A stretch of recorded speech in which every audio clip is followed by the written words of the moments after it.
Welcome to Skip the Queue, a podcast for people working in or working with visitor attractions. I'm your host, Kelly Molson. Season 5 kicks off today with not one, not two, but 3 excellent guests. On today's episode, I have the pleasure of speaking to Bernard Donoghue, Paul Kelly and Ken Robinson, founders of the Visitor Attractions Conference. You'll also know Bernard as Director of ALVA and Paul as CEO of BALPPA. VAC celebrates its 20th anniversary this year, and I'm finding out where the idea for the event spanned from, how it's changed and developed over the years, and we take a look ahead to what 2024 has in store for the attractions sector. Unfortunately, fellow founder Liz Terry, the Managing Director of Leisure Media Group, and also Janet Uttley, Head of Business Transformation for VisitEngland, were unable to join us on this episode. But stay tuned for lots of insight and to find out how you can get your ticket for the VAC conference this year. If you like what you hear, you can subscribe on all the usual channels by searching Skip the Queue. Bernard, Ken, Paul, it is a treat to have you all on the podcast today. Thank you for joining me. I think this is the first time I've had 3 guests as well, so this could be interesting. And 3 men as well. I mean, it's like a really bad testosterone banana-rama, isn't it, really? Just the little flower in the middle of you thorns today. Yes, it's a real shame. So unfortunately, Janet Uttley and Liz Liz Terry couldn't make it along to join us today, which is a shame. But I'm sure that they will get lots of mentions as we talk through some of the things that we're going to chat about today. But first, as ever, I want to start with a little icebreaker. I'm going to ask you all the same thing because I'm intrigued as to whether you ended up doing what you thought you might. So when you were at school, Ken, I'm going to start with you first. When you were at school, what did you think that you'd grow up and be when you were older? I didn't know. Had no clue at all? No, I didn't have a clue. I was lucky to have a good education. I didn't work at school. And then I got into a job I was very successful at it, and it was very boring. So I left. And when I discovered tourism and visitor attractions, it took me over. I didn't decide to do it. It told me that was it. Oh, I love it. It's like a calling. At the time it was. I was actually sitting in a turret room, which had been vacated by Lord Montague. And his desk used to face in. And I liked that because I didn't have to look at the faces of the visitors going past who might complain, because in those days, Beaulieu was very expensive. And then one day I thought to myself, these people are investing their hard-earned money and leisure time in making a decision to come here. And it's our job to make sure they have a good time. And I turned my desk around and I looked at them all day long. And the moment I turned my desk around, everything changed. Oh, I love that, because you could see the whites of their eyes and how they were engaging with the venue as they turned up. Well, it's just such a failure, isn't it? If you've got somebody who makes a choice and spends their time and money, you know, a family decision for many people. And it should be a highlight. And if it isn't, whose fault is it? It's probably the fault of the visitor attraction, given that the person has chosen to go there, in not communicating well enough with them about what they've got and what they would find interesting. This is such a brilliant story. And that wasn't where I was expecting this to go either, Ken. I love it. Paul, what about you, Paul? No, yeah, I mean, when I was at school, I was interested in sports, and that was it, really. And luckily that dragged me through the various places I went to. But what I was going to end up doing in sports, I think once you get into sports quite seriously, you realize fairly quickly that actually you're not going to make it. So you have to find something else. So latterly I decided that business was a good idea. So I started doing business studies up in North Wales. And for some reason, we were doing a sandwich course in those days. I think it was called that. And one of those, I got placed at Thorpe Park. I don't know why particularly. So there's a group of 6 of us went down to Thorpe Park to work there, and actually started working on the rides. And I'm not sure what it had to do with business at the time, but I'm glad somebody thought it did. And I couldn't believe that was a job that you could do, you could be paid for, because I came from the north at that point and there wasn't an awful lot going on in the 80s. And to be paid, everyone enjoyed themselves, fantastic atmosphere, parties every night. I'm sure it's still like that. And it's just amazing. And from that moment on, regardless of what happened after that, including other colleges, other bits and pieces, effectively I never left. It was always going to be, in that sector. Yes. Excellent. Great. Bernard, same to you. Well, this may come as a surprise, but my grandfather was in the Irish Guards. My father was in the Grenadier Guards. My brother was in the Royal Marines, and I had a very large collection of action men. I genuinely thought I would probably end up in the army, and actually I got an offer after university to go into the Household Cavalry. I don't think I've ever told anyone this before. Anyway, it clearly, I mean, I didn't pursue the application. It didn't, it wasn't for me at all. Got really into politics. So I started working in the House of Commons, House of Lords, and the Council of Europe in Strasbourg. And then I've just been in sort of lobbying, campaigning, political world ever since. But I still miss the uniforms. Can't deny it. I think we'd like to see you in that uniform, Bernard, if I'm not going to lie. So how did you come, so from the lobbying aspect, which is obviously a really big part of the role that you currently have, how did the attractions bit kind of slot into those? Like where did the two join up? It's a really odd coincidence. I was trustee of a charity that Diana, Princess of Wales, was a patron of. And I was working full time for a charity that she was a patron of. So when she divorced Prince of Wales, now the King, she reduced her patronages down from 187 to 6. And I happened to be involved with 6 of them. I went to work for her as a deputy private secretary, press secretary. But of course, the moment she died, which was August 31st, I had no job. Suddenly I was unemployed. And I got contacted by a woman who Ken will certainly know, probably Paul will too, by Sue Garland, who used to be Deputy Chief Executive of Visit Britain, who'd heard me speak at something and said, well, we're just about to create this post of government affairs liaison. Would you be interested as a kind of interim role while you work out what you do next? And that was in August 1997, and here I am, still. But also, can I add something to that? Because I was lucky enough to be sitting in the room on many, many occasions when Bernard would give his briefing at meetings that were held by Visit Britain. And it was always a highlight of the day because Bernard, in those days, never pulled his punches. I'm not saying he does now, but he would just explain to everybody in the room what was going on with all of the political parties, which we never understood, and explain what we ought to be doing in order to best put our case. So it was really no shock when he turned up at ALVA, because I would say this if he wasn't here, he was the star of the show there. And that expertise that he showed is blossomed in the job that he's doing now. Oh, this is lovely, isn't it? Aren't you all nice? This is a loving. It's probably why you all work together, right? You all get on so well. Right. Back to you, Ken. Unpopular opinion, most please. Most visitor attractions do not deliver full value for money to most of their visitors. Ooh, okay. Paul and Bernard, do you agree with this? Will our listeners agree with this? Is this an unpopular opinion? Did you use the word most, Ken? I did. I'll go for some, not most. Yeah. I'll go for some as well. One of my favourite programmes is Yes Minister, and whenever you'd hear something off the wall bonkers, they would say that's a very brave opinion, Minister. That's a very brave opinion, Ken. Wow, Ken. No, it's not the time to justify it. I'll do that on another occasion. Yeah, we will invite you back, and we can do that one-on-one, Ken.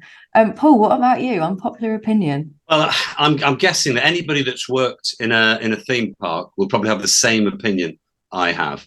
And so I worked at Thorpe Park, which was 450 acres, 2/3 of which was water.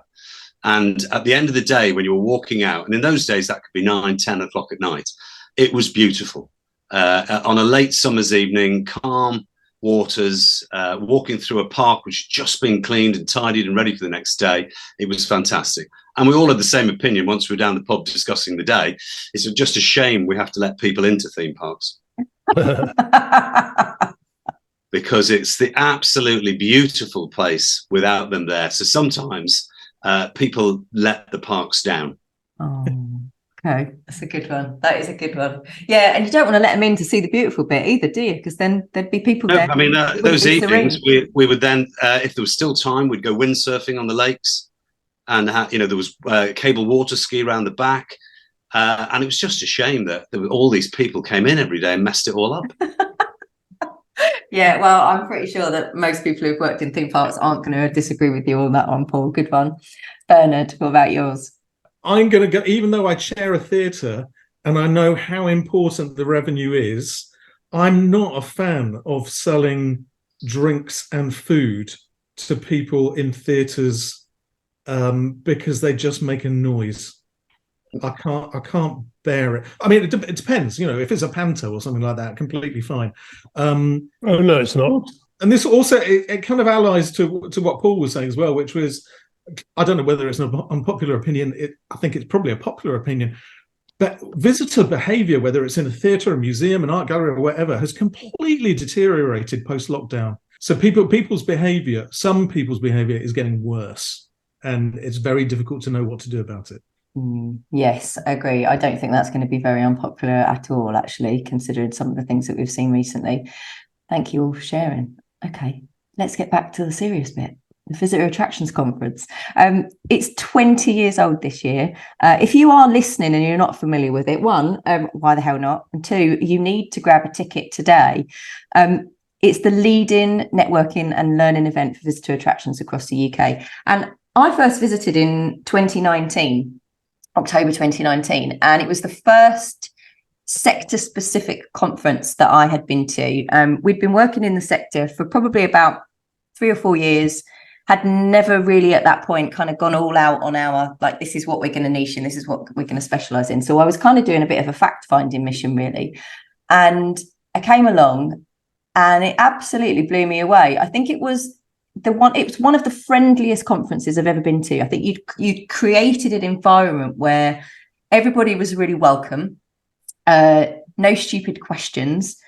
Everyone from speakers to guests felt like they were all on the same level, really happy to answer questions that you had, really happy to talk to you. And I think that was, for me, I came away from that event. I went back to my team and said, this is where we should be. This is the event for us. This is where we should be attending. These are the people that we should be speaking to. And I've absolutely loved every minute of that. I mean, the next one I went to was a virtual one, so it was very different to the 2019 event, but still excellently organised. So firstly, thank you for making that happen.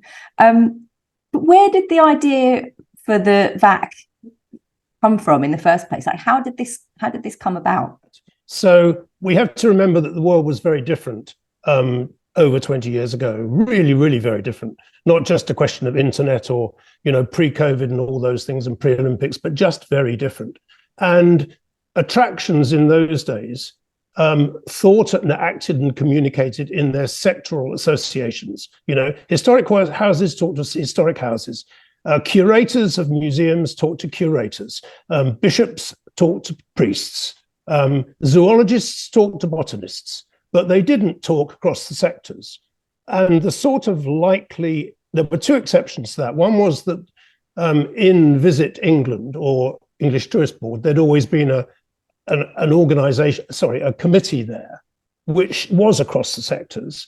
But the other one was ALVA. Now, when ALVA was formed, it was a 1 million visitors plus club for attractions with 1 million plus visitors a year. Subsequently, groups of attractions, particularly English Heritage National Trust, were involved originally as associates, but it was a 1 million plus club. And that's only 1% of the attractions in the United Kingdom had over 1 million. And it was very London-centric. And ALVA had 5 objectives, 4 of which were about government. And the interesting thing was that I was very, very good friends all through this time with Lord Lee, who was a very, very big part of the early success pre-Bernard of ALVA. And I said to John Lee, look, John, could you not change your name to ALVA and be involved with all visitor attractions because they badly need something which glues everybody together. And we need to get across this, away from this sectoral stuff. And everybody was talking about, historic houses talk about the house, museums talking about the contents of the museum, but they weren't talking about visitors. They weren't talking about, how you communicated with the visitors or what they were motivated by or how you could better manage things for visitors, give them better. They weren't doing that. So John agreed with this. And I've got the original papers here. I looked them out. That I was asked, first of all, by ALVA in December of 2001 to write a paper on the future of ALVA, which is headed ALVA in the Future, Representing All Visitor Attractions. Then after that, the conversation went on, and we realized that we couldn't, if we were going to have some kind of overall event, we couldn't do it without the National Tourist Board. We couldn't do it without Visit Britain, Visit England. We needed their imprimatur. We needed them to talk to DCMS and make sure it would happen. And also, we wanted to do this not on a commercial basis, but being by the industry, for the industry, run by the industry, not for profit. And that was a problem, because we wanted to do it in the QEII centre because we wanted to be in the centre of everything. Mm-hmm. And that was going to cost an extraordinary sum of money. And there wasn't that much money that could in that first year come originally from Visit England. So the partners in this, the partners being ALVA, BALPPA, Paul's organisation, Leisure Media, the wonderful Liz Terry and her magazine, which has forever been behind this event for no recompense whatever, and myself put up £5,000 each, surety, in order that the thing would happen. So we'll stand the risk. Let's do it. So in 2004, I wrote the brief for the first conference, and I found from 2003, the government asked for a list of topics that would be discussed in order they could work out whether or not they might like it. And it's still here. What I like about it is it would do quite well for this year's conference. All those topics are still relevant. So that's where it came from. We wanted it to have at the time the lowest possible attendance fee to get the highest number of people there. We wanted to involve everybody. And the cast list for that 2004 event, my goodness me, absolutely fantastic cast list in terms of the people we had for an initial event. And you can imagine when it was announced, and everybody was behind it. ALVA was behind it. BALPPA, I should have mentioned that BALPPA, Colin Dawson, Paul's predecessor, was an absolute stalwart of the conference in the early years. He stood by it, when times were tough, and that's where it came from. That is phenomenal. So it was really putting your money where your mouth is, isn't it? By all of you actually personally investing in this thing to bring it to life. You don't hear many things happening in that way anymore, do you? It's all about getting investment and asking other people to make the commitment. Well, we have a company now. I should say we have a company called VAC Events, and we are all equal. The four of us are equal shareholders. That's to say, Bernard and ALVA, BALPPA and Paul, Liz and myself, for no benefit. Martin does it for us, but we are the people that carry the can, if you like. And I don't think we've ever had anything out of it apart from a nice lunch at Christmas. But apart from that, it's a great feeling of doing something. When you say everybody is very friendly and talks to one another, that's why they're all in the same business. Bishop, curator, zoologist, person running a heritage railway, they're all in the same business. So when it first, obviously the first event was a success. You've been on and you've done many, 20 events since that first one. What is it? How have you seen it kind of change and develop over the years? So what did that first conference look like compared to what this year's will look like? And how have you kind of evolved it over that time to keep it relevant to your audience? Well, I think so. So my involvement directly has been the last 10 years. So I'm halfway through, Charlie, for this one. But I was actually there at the early ones because I worked at that time. I was working at the London Eye, just across the river. And I was good friends with Colin Dawson at the time. I'd worked with him at Thorpe Park. And for some people may well remember Colin as entertaining Princess Diana on a log flume in 92, 3 and 4. And I was there. It's hard to tell, but I was actually there. I'm not in any of the photos in Paris Match and all of those places. I have a couple of myself here. I didn't get anything signed by Princess Diana and sent over to me, but bitterness takes a while to come. And I've joked with Colin over this many years. Colin was there, but if you look closely behind the scenes, you'll find I was there too. But so I was great friends with Colin over many years and still am. And he was obviously contacting everyone he knew about this conference. He was working for BALPPA at the time. I was working for the Two Swords Group, had the operational contract for the London Eye. So I went to the first one. And I suppose my impressions of the first one was, for somebody who hasn't been there before, the QEII is extremely impressive as a conference centre. I don't go to many that look like that around the UK. Most of them, normally the ones I go to are in attractions. They're slightly different. So it was hugely impressive, both on its location and what was across the road and how things went. And I was a little bit starstruck, I suppose, for the first one. Now I get the opportunity to sit on the stage and look out at everybody and have a slightly different view on it all, but still think it's an extremely impressive environment to do that. And I think the biggest change for me, I think we may cover a little bit later, is how we've broken up the afternoons into separate segments and sections where people can go along to a smaller informal group discussing a topic that they particularly want. And I think the thing I also like about that is the amount of people who want to go to more than one of them that are on at the same time and are almost complaining there's too many things to go to, which I think is hilarious. So, which means it's really good. And hopefully that means that next time they'll really think about which one do I want to go to. Obviously, I want to go to more than one, but I'm going to pick my best one. So I think that for me, that's probably the biggest change over time. But what doesn't change for me is the team that we have putting these things together, which we're actually relatively slick at. Everyone gets the chance to put their opinions, and I'm glad we don't record those meetings. And it works out really well. And I think as a team, it's amazing how long we've stuck at it and stuck together. I'd love to be on a little fly on the wall for those meetings. Have you ever had a fallout about something? Always.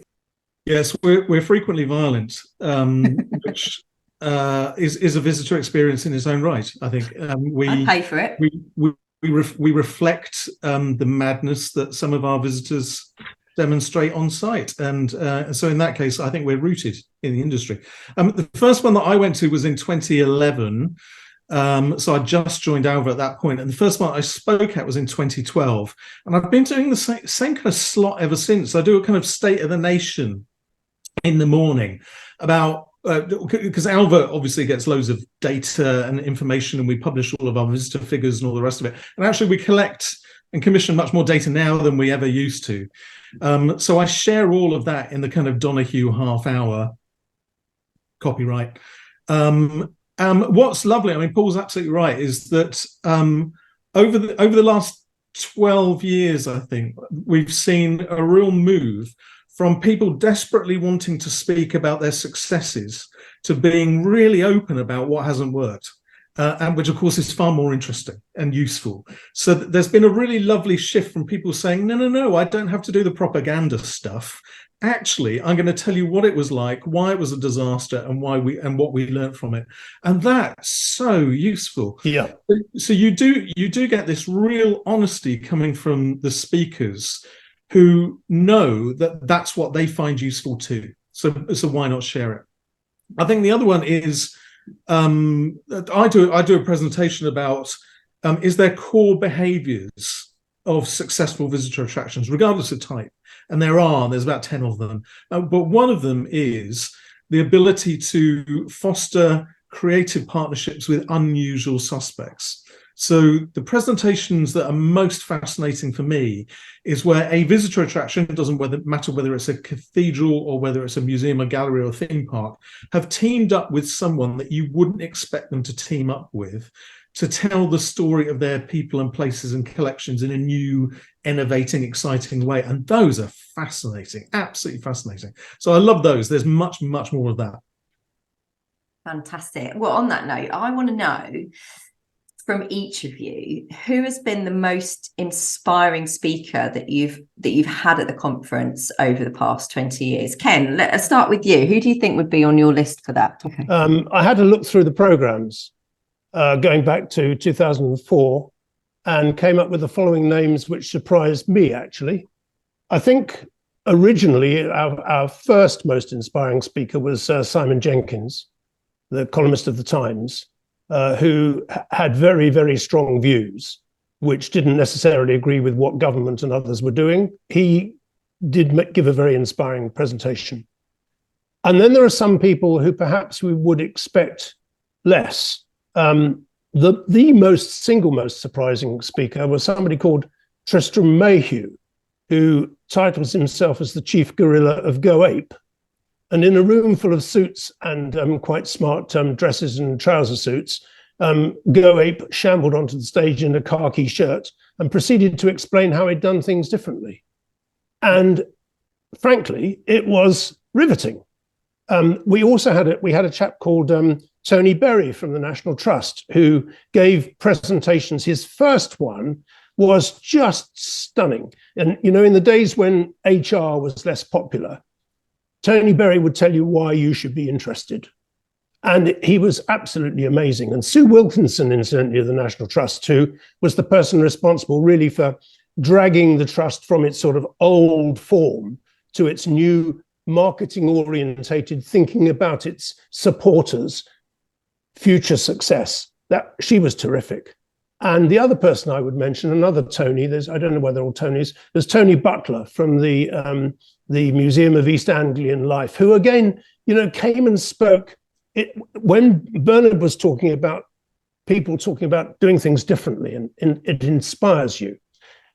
Some of those examples are very interesting, but not easy to copy in other attractions. We always look for things that do go across the piece. So anybody can learn from the lessons within the example that we're talking about. And incidentally, we do have arguments in meetings. It's about whether particular speakers and particular topics are the way of doing things. And generally speaking, when we all have a good go at it, it comes out better than it did, you know, when anybody said, well, I know what the right answer is. No, you don't. Let's all talk about it. So that works. So, you know, you get these people that actually inspire, and they light up the room, not because of clever graphics and not because of a, you know, forceful way, but they light up the room because of the originality of their ideas. Now I'll come to my number one.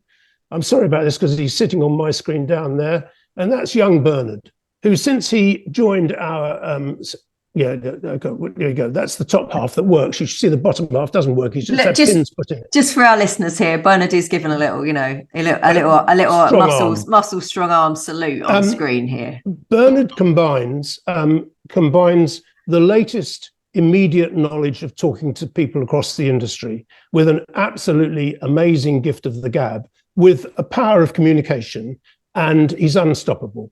And we wouldn't have stood him for all these years if he wasn't. So of all the years and all the speakers, the consistent best is Bernard. But we have had other people, often surprising, who take you, you know, you don't expect it. You think you're going to listen to an ordinary session, and all of a sudden it takes fire. Oh, Bernard. So over to you. What have you got to say to that? What I say to Ken is there are packets of cash going from London to the South Coast with immediate effect. Delighted. Thank you very much. That's really lovely, actually. I've tried to change things every year to do, you know, partly political, but also partly about good practice and who's doing what and who's interesting. I'll tell you what, one of my favorite speakers, and it was in a conversation. One of the things that we've introduced is a sort of conversation with slot, which works really well, actually, because you know, a bit like this, you're off script, you respond to people. Liz chaired a conversation last year, so we were in Birmingham last year, and it was all about HR issues. And of course, it was, you know, coming out of COVID and cost of living crisis, and, you know, recruitment challenges and all of those kind of stuff. And Tina Lewis is the director of people at the National Trust. National Trust getting great repertoire here. So she came out with an idea that they're doing at the National Trust, and I've implemented it in the 3 organisations that I chair, And it's made the biggest difference. So the National Trust, they will pay the rent deposit for your flat if you need them to. So if you're going through a cost of living crisis and you can't get up the cash to put down a rent deposit on your flat, they'll do it for you. That was such a transformational thing to hear. You could almost hear the gasp in the room of people going, oh my God, yeah, if we can, let's do that. And I've now introduced it, as I say, in the organizations that I chair. Not many people have taken it up, but the fact that we've said it has made such a difference to people. I mean, as it is at the Trust, actually, there's been a relatively small number of people at the Trust who've taken it up, but the very policy decision, the very communication of it just spoke volumes about an organization that cares about its staff, and particularly those staff who are on, really limited budgets. So there's been loads and loads of speakers over the course of the last few years, but that for me was a nugget which has changed people's lives and has been implementable. I think that's the key to that part, isn't it? Is that it's an incredible thing that they've done, but the fact that it can be implemented, someone has listened to that talk, they can take that away, take it to their board, take it to whoever needs to okay that, and they can put that into action like that straight away. That's the power of a really good initiative and a good speaker to be able to deliver that as well. Paul, what about you? Please don't say Bernard. I think he's had enough praise today. No, keep going. No, you're okay, Bernard. We'll leave that one where it is, shall we? If we can squeeze Bernard into the room next. Right. So, one special mention I wanted to give, actually, which is one of the years, not too long ago, we invited Simon Calder to speak, the travel journalist. And I have to say, I wasn't convinced, because clearly he's not working in one of our attractions and doesn't necessarily know the industry pretty well. But I have to say, he was hugely entertaining, had done his homework, was hugely knowledgeable. And so he was absolutely excellent. But I think the most important thing for me is that he left us and he said, he said to me, "Oh, we enjoyed it so much, I'll come back later."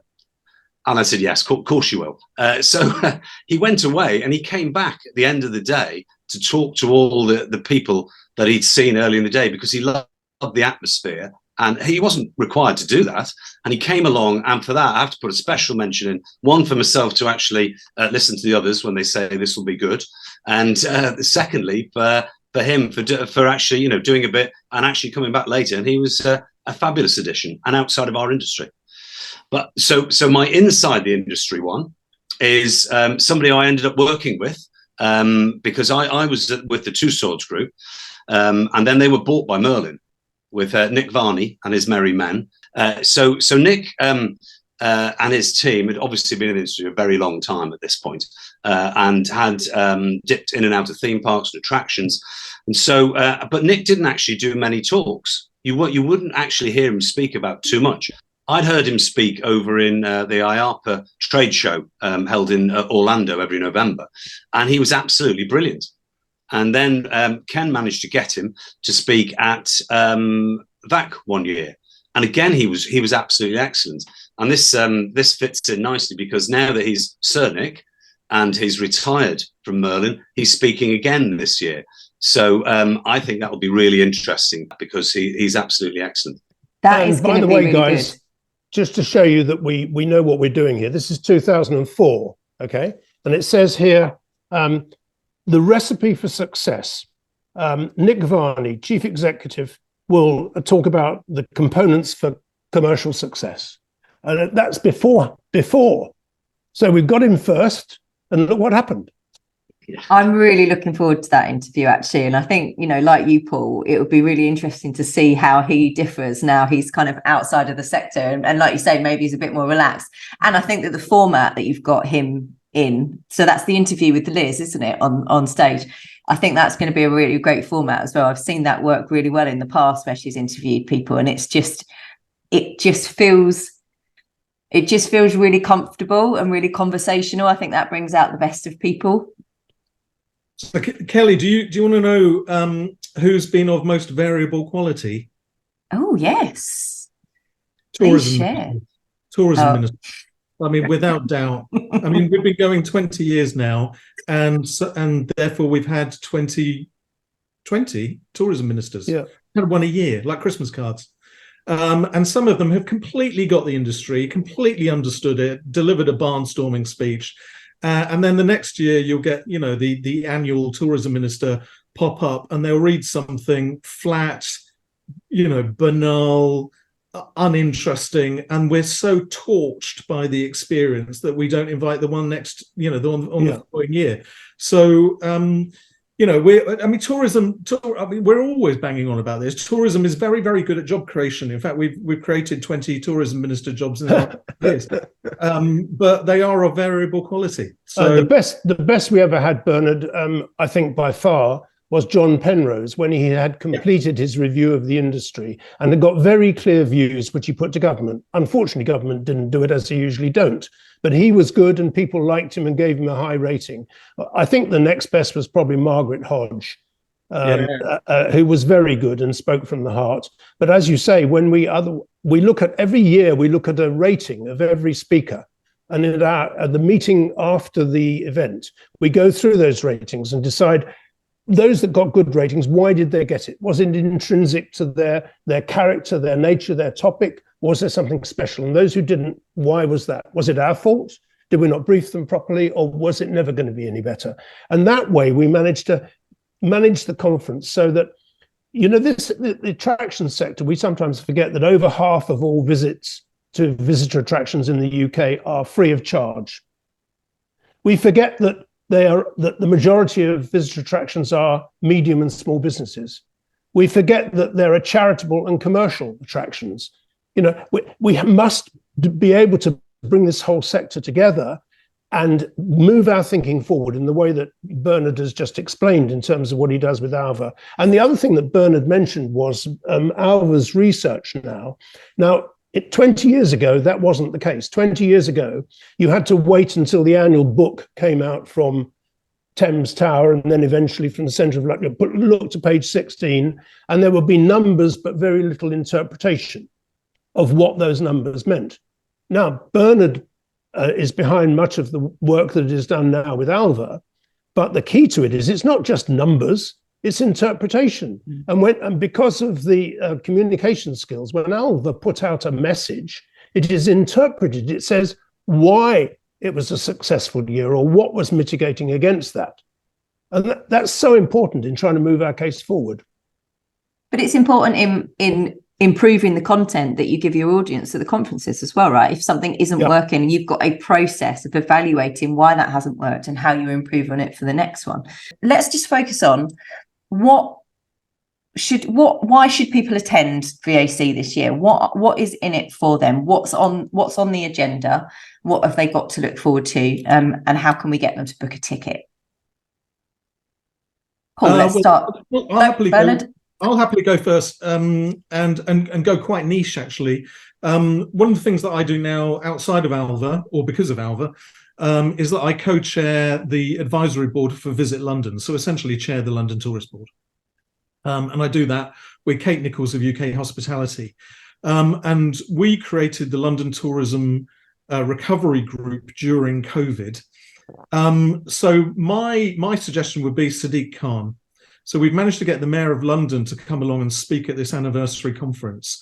And it's not just because he's the Mayor of London and it's the 20th anniversary, but it's because he's the first ever Mayor of London that has as one of his 4 political priorities culture and tourism. That's number one. Number two is that he put his money where his mouth was, and he funded the Let's Do London Recovery campaign, which was both domestic and international, with the industry. We delivered it with London and Partners, but he put up the lump sum behind it. And third, he's really shown, and he completely gets that tourism and heritage and culture is both where you grow jobs, and we're very good at it, but it's also where you grow people. It's where you grow people in terms of their cultural literacy or their sense of community or their independence or their sense of history, and therefore, knowing where you come from enables you to be a better future citizen, if you like. So my quick word blast would be We've got him doing a welcome, but also saying why visitor attractions and tourism are so important to him and to the economy and the politics of London. So that's not to be missed. That is a big draw, absolutely a big draw. Paul, you mentioned earlier about the variety in splitting up that second session, that second part of the day with the seminars and the smaller talks that you do as well. That for me as an attendee is really valuable because you can kind of pick and choose what's relevant to you and go along and see lots of different talks. What do you think is the draw for people to come to the conference this year for you? Well, I was just jotting down, thinking about it's a little bit an extension of what Ken was talking about. It's the variety of what we do. I think in one place is greater than anywhere else, and all the conferences I do because of the nature of what we do. So I was looking. He mentioned that each end of the spectrum. So we've got talks about people who run charities to people who run hugely commercial operations. We've got people doing talks on which are free to get into, those who are quite expensive but focus on value for money, and you've got those that are indoor, those that are outdoor. When I spent my time business development at Merlin, they were always focused on a balanced portfolio, and a balanced portfolio meant making sure that right across your business you have every aspect covered, so everything balances: indoor, outdoor, UK, Europe, USA, whatever it is. And I think with our conference, that's what we try and do. We try and balance all of those different types of operations so that everything is covered, not to the point where it's too thin and you don't learn anything. And that's the key to it, is that we go into the depth. And the depth, I think, is greater now because we do those breakout sessions and we've got time to do. In fact, we double up for those 3 different areas just for that afternoon. So I think those are the things. If anyone asks me why they should come, it's about the variety. Regardless of size of your attraction as well. And actually, from my perspective as a supplier to the industry, it's just as valuable to come along and learn and understand what's going on in the sector. You don't have to be an attraction to come along and take part and be educated about what's happening in the sector. What about you, Ken? Well, I think that those of us that have stood on the stage at the QEII Centre and looked at the people who have come can see that there aren't any slumbering faces out there. There are people making notes, people nudging the person next to them, people looking round when we ask a question. We now have a sort of red and green card system for do you agree, don't you agree, which we sometimes use, which is very, very interesting, engaging the mood of the room. And I think that the thing about VAC is don't be lazy if you're going to come to VAC. Don't be lazy. If you're coming to VAC, look through the program before you come and think about each of the sessions and jot down what questions you might like to ask those people or what you'd like to learn from that session. Write it down. Don't think you can remember it at the time. Bring it on a note with you when you come. And then you will find, and we all know this, that the networking that happens at the end of the day and in the breaks at VAC, it's just, I mean, you can't, it's like a family wedding in a way. I mean, everybody wants to talk to everybody else, and it's so valuable. And I can't believe that there aren't people. I mean, I think everybody who goes away from VAC should have a good few things that day, which they say, I wouldn't have thought of that if I hadn't been there, or even I disagree with that, but it's made me realize what my true opinion about that is. Equally valuable. But don't be a lazy attendee. Come and participate. Come and enjoy. Come and learn. Come and take back benefit to everybody that works with you. Yeah, I couldn't agree more. I think that thing about not being scared to ask questions is really valid as well, Ken, because this happened to me, actually. I went to one of the seminar sessions, and this is back in 2019, and was really inspired by one of the speakers about, it was Jules Osbeck, who was at Continuum Attractions at the time. And she talked about marketing segmentation, but had a completely different perspective on it in terms of not doing it demographically, just talking about age brackets and things like that. And it was really interesting. And I didn't get a chance to ask a question during the seminar, but I found her afterwards, and she was very, very approachable, very happy to answer my question. And then I stalked her on Twitter and got her to come on to the podcast afterwards to talk about it. But, that's for me what VAC is about. It's the openness that people are really willing to share. So don't be afraid to go and find the speaker that you've been inspired by and go and ask them the question afterwards, because everyone's really happy to talk about their topic, and they're really happy to help people. That's my little key takeaway from it anyway. Right. So it's going to be on Thursday, the 5th of October. This podcast episode is launching on the 20th of September. So you haven't got long to go and get your ticket. So make sure you do. It is the 5th of October. the QE2 Conference Centre in Westminster. The website address is vacevents.com. That's vacevents.com, and you can get your ticket there. All of this information will be in the show notes, so don't worry if you didn't get time to scribble that down. While I've got you all, though, because you're all in the sector and you've got lots of insights to share, I want to know from each of you what you think that attractions should be focusing on and what 2024 might look like for the sector.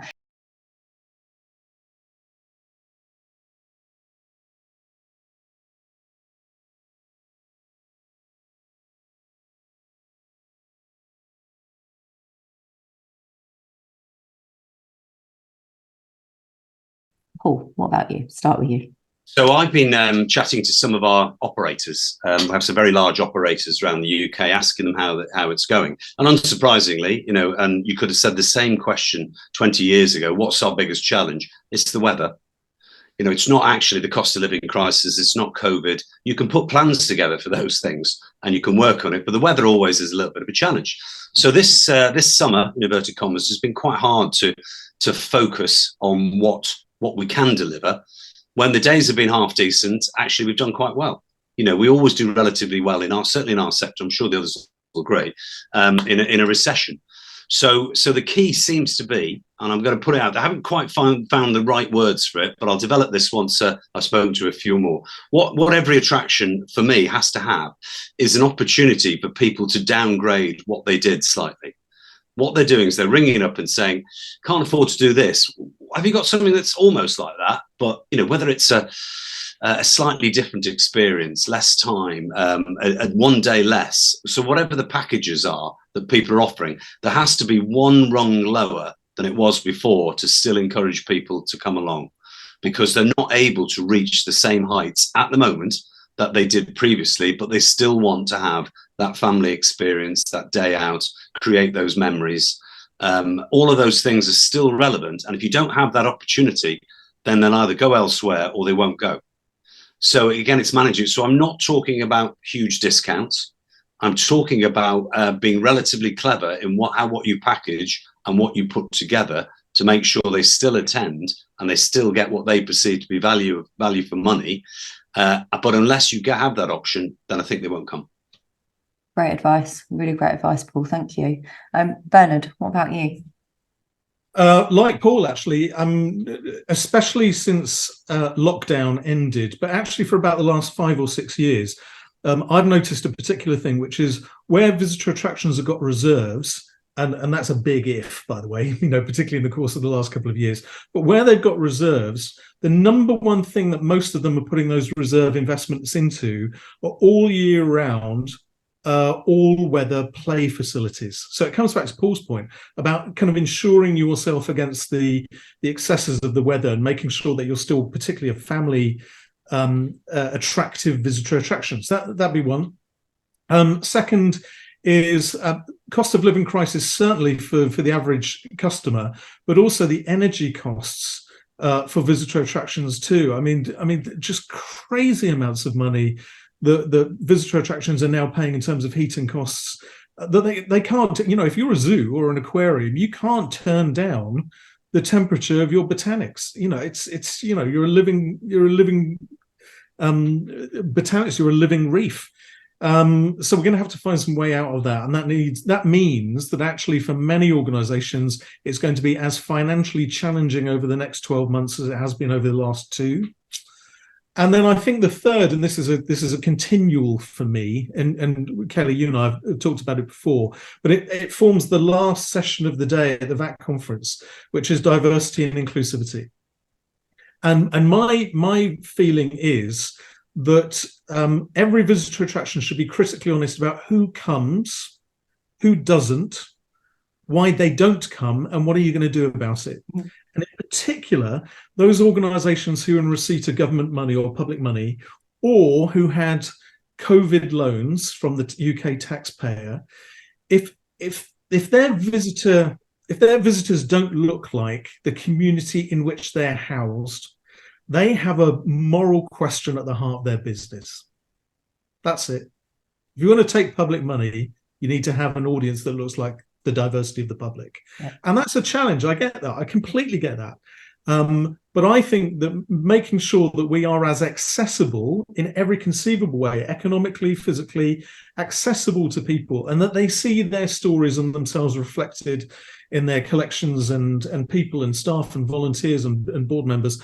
I think that's the biggest challenge of the sector, as it is indeed to many other sectors. But I think we're doing some amazing things, and we need to shout about it, and we need to share, and we need to learn from each other. Absolutely agree. And that session is going to be a really great session. That's one not to miss. Ken, last one from you. I would say two things. First of all, as far as our visitors are concerned, I think there is a bigger polarization now than there ever has been between those who have money and can still afford to do things and are not much impacted by the current circumstances despite everything, and those who haven't. And those who haven't have got to find ways of saving money, getting more for their money. There are so many things they can do that are free and alternatives that charged attractions find it difficult. I think we have to remember that the biggest number of attractions in the United Kingdom are heritage-based attractions, and they weren't purpose-built like many of Paul's members. The attractions are purpose-built for entertainment. But heritage attractions have got a bigger responsibility, or museums housed in historic buildings, and all the time they're having to cut their costs and finding life difficult. Money isn't going into maintaining that national heritage. And that's a real big long-term challenge, one that government can't ignore. So government has a vested interest in the health of our businesses, because the more healthy they are, the less will fall back on the state eventually. Mm-hmm. One last thing I would like to mention, Martin Evans and the tourism business. For the last, I don't know how many years, Martin has been the person who has put together this event for us. The way he has to do the heavy lifting. He is backed up by our conference organisers, who are also very efficient. And the other person that I wouldn't like to miss from this, because if she could have been here today, you would have got a different flavour, is the wonderful Liz Terry, and the support that her organisation, that's Liz's organisation, her hard work in Leisure Media Group. She publishes Attractions Management magazine. She has never asked for anything from this conference, and she gives it great support, without which we wouldn't have made 20 years, as I said earlier. So that's a shout for Martin, and a shout for Susan at our conference organisers, and also a big, big shout and a scream for Liz. That is lovely. Thank you. I'm sure Liz will very much appreciate that. We won't forget her. Don't worry. She'll be on the credits for this podcast. But I always ask our guests to leave us with a book recommendation for our listeners. So a book that you've loved, a book that you've enjoyed as part of your career growth, can be absolutely anything. So, Paul, what would you like to share with us today? Oh, I tell you what, books are a bit highbrow for me. Yes, Bernard agrees with that. So I'm from the north. So I used to travel a lot when I was working in North America, commuting a little bit. So I did read a little bit then, but I very quickly swapped over to podcasts, things that I download. I watched Silent Witness from the 90s, the early 2000s repeatedly. I like Meet, Marry, Murder, which is on one of the cable channels. So I'm quite simple. So I don't really have a book recommendation. I think when I have time to read, I will look forward to reading what somebody else recommends. Oh, well, I will take Silent Witness as a recommendation, because I love Silent Witness, Paul. Oh, so good. Never miss an episode ever. So, okay, there you go. I mean, I can't give it away as a prize, but go and check out Silent Witness if you haven't. Bernard, what's yours? Well, I've been on this before, and I remember my recommendation, and it sounds really facile, but it was absolutely true, was Ladybird books when I was a kid. And then that's how I got into history and heritage and storytelling, and absolutely loved them. And I've still got loads of them, which is a bit sad, actually. I'm currently confined to home with a broken ankle. So I've been going through my big Bernard book of books, of all the ones that I haven't got around to reading. And the one that I've enjoyed most and has really surprised me is Lucy Worsley's biography of Agatha Christie. Absolutely fascinating. I thought I knew her. I thought I knew all about her. I know all of her characters. I've watched every conceivable film and TV program. But what a fascinating woman. So that's the one that I've loved this summer. Great recommendation. Yeah, I wondered what we were going to get from you, actually, because you've had a lot of time on your hands to go through that book pile. It was either going to be Agatha Christie or the Argos catalogue. Honestly, it could have gone the other. It's not Christmas yet. You only do the Argos catalogue at Christmas. It is. Ken, over to you for our last recommendation. Well, the best book, quite hard to get hold of now, but I can supply copies, is Action for Attractions, the national policy document written in 2000. But if you want something other than that, then I have just finished reading a book which everyone else read years ago called Sapiens, which is about this thick, that's to say 2.5 inches thick for those of you who are listening. It's by somebody, I just had to look him up because I couldn't have remembered it, by Yuval Noah Harari. And it's entitled A Brief History of Humankind. And what's so interesting about it is it goes through segments explaining the great moves that have happened to us humans since we appeared on this earth. And I found the whole thing fascinating to read in one go, what took me a long time, particularly the last bit, which talks about how, commerce has changed the world and what we're all doing. And that's, after all, what we're doing at VAC. We are engaged in the kind of commerce that is to entertain, amuse, and give enjoyment to our visitors, and at the same time keep the heritage of the country going and keep an awful lot of people employed. So I recommend Sapiens. Ken, that's a great book. It took me a really long time to read as well, but it is an absolutely fascinating book. I would totally back up your recommendation there. Have you read the next one as well, Homo Deus? No, one a year is enough for me. Well, I've got a toddler, so reading doesn't come easy to me right now. But Homo Deus is next on my list to read, because that's the next one on from Sapiens, and it's supposed to be a really, really good read as well. Right, listeners, as ever, if you want to win a copy of Ken and Bernard's book, retweet this episode announcement with the words, "I want the VAX books," and you will be put into a prize draw to win them. And also, do go and watch Silent Witness, Paul's recommendation, because it is blooming brilliant. I love it. Thank you all so much for coming on to join me today. I've really appreciated it. It's been a fascinating kind of deep dive into the Visitor Attractions Conference. I genuinely love this conference. It is one absolutely not to be missed. I mean, there might be a speaker. There might be a speaker called Kelly at this one this year. I think there is. Yeah. So I'll be there. Come and see me too. But no, thank you. It's been wonderful. As I said, we will put all of the info in the show notes. We'll put all of the connections to Paul, Ken and Bernard too. So if you've got any follow-up questions that you want to ask them, I'm sure they'll be really happy to help. But it's vacevents.com. Go and grab your ticket now. Thank you, guys. And I have to tell you, Kelly, now we are going to spend our time at our next committee meeting thinking of impossible questions for you for when you're speaking at VAC. Oh, God, do it. I love impossible questions. Put me on the spot, Ken. I'll enjoy it. Thanks for listening to Skip the Queue. If you've enjoyed this podcast, please leave us a 5-star review. It really helps others find us. And remember to follow us on Twitter for your chance to win the books that have been mentioned. Skip the Queue is brought to you by Rubber Cheese, a digital agency that builds remarkable systems and websites for attractions that helps them increase their visitor numbers. You can find show notes and transcriptions from this episode and more over on our website, rubbercheese.com/podcast.